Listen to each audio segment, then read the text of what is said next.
বিসমিল্লাহির রহমানির রহিম।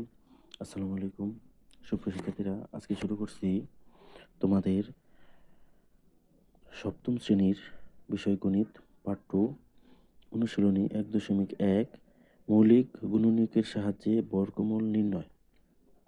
আমাদের ক নাম্বার প্রশ্ন হচ্ছে 169। আমরা যদি লিখি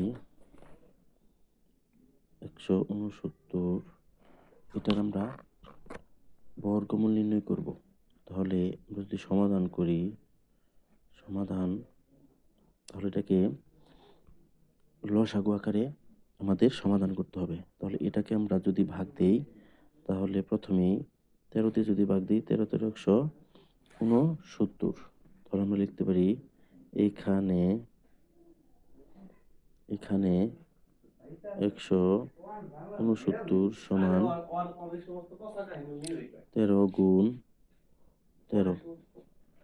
অতএব 169 সমান √13 গুণ 13 সমান হইতেছে 13।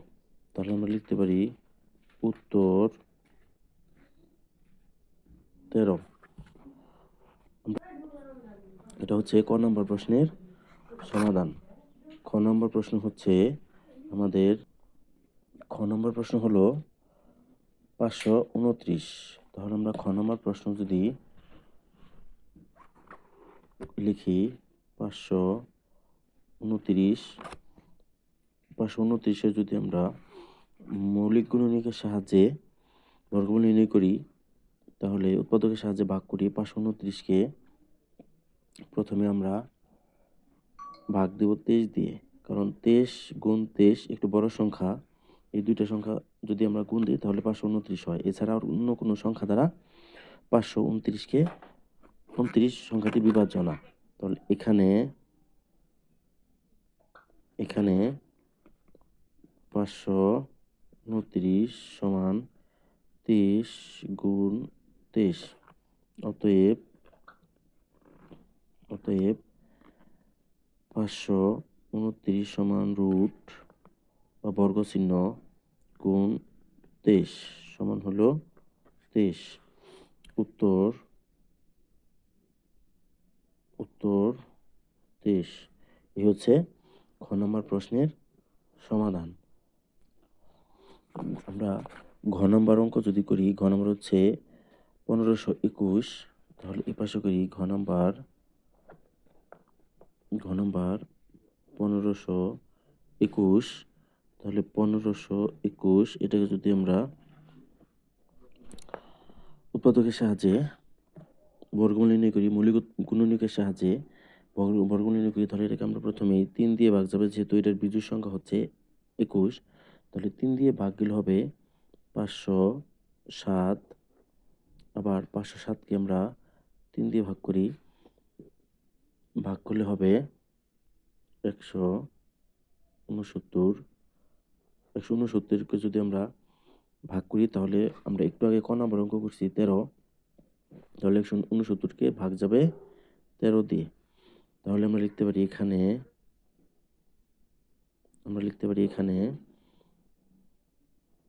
1521 সমান 3 গুণ 3 গুণ 13 গুণ 13। এটা আমরা লিখতে পারি। এখন আমরা সমান চিহ্ন দিয়ে এটাকে জোড়া নির্ণয় করব। 3 দুইটা মিলে একটা জোড়া হবে 13 গুণ 13। এই হচ্ছে আমাদের এই 3 গুণ 3 এক জোড়া, 13 গুণ 13 এক জোড়া। তাহলে আমরা অতএব 1521 এর বর্গ মূল লিখতে পারি √3 গুণ 13, অর্থাৎ এই এক জোড়া থেকে একটা 3, এই এক জোড়া 13 থেকে একটা 13। তাহলে গুণ করলে হবে 3 13 39। এটা হচ্ছে উত্তর। এটা হচ্ছে আমাদের উত্তর। ঠিক একইভাবে আমরা ঘ নম্বর প্রশ্নের যদি সমাধান করি, ঘ নম্বর হইছে 11,025, 11,025, 11,025। তাহলে আমরা এটার যদি উৎপাদকের সাহায্যে মৌলিক উৎপাদকের সাহায্যে গুণনীয়ক নির্ণয় করি, তাহলে প্রথমে আমরা দিতে পারি 3 দিয়ে। 3 দিয়ে যদি আমরা ভাগ করি তাহলে হবে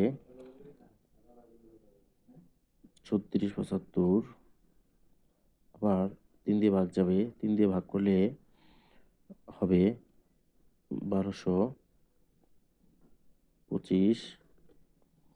আবার এটাকে 5 দিয়ে যদি ভাগ করি, 3 দিয়ে যাবে না, 5 দিয়ে যদি ভাগ করি তাহলে হবে 245। 245কে আবার আমরা 5 দিয়ে ভাগ করব, হবে 49। 49কে আমরা 7 দিয়ে ভাগ করব, 7 7 49। তাহলে আমরা এখানে লিখতে পারি 11,025 সমান 3 গুণ 3 গুণ 5 গুণ 5 গুণ 7 গুণ 7 সমান, আমরা জোড়া আকারে লিখব 3 গুণ 3 এক জোড়া, 5 গুণ 5 এক জোড়া, 7 গুণ 7 হলো এক জোড়া। এখন অতএব আমরা যদি লিখি 11,025 এর বর্গমূল রুট বর্গ 3, এই 2টা 3 থেকে একটা 3 গুণ 5টা 3 থেকে একটা 5 গুণ 2টার সাথে থেকে একটা 7, অর্থাৎ এক জোড়া থেকে আমরা নিলাম। তাহলে 3 5 15, 7 15 105।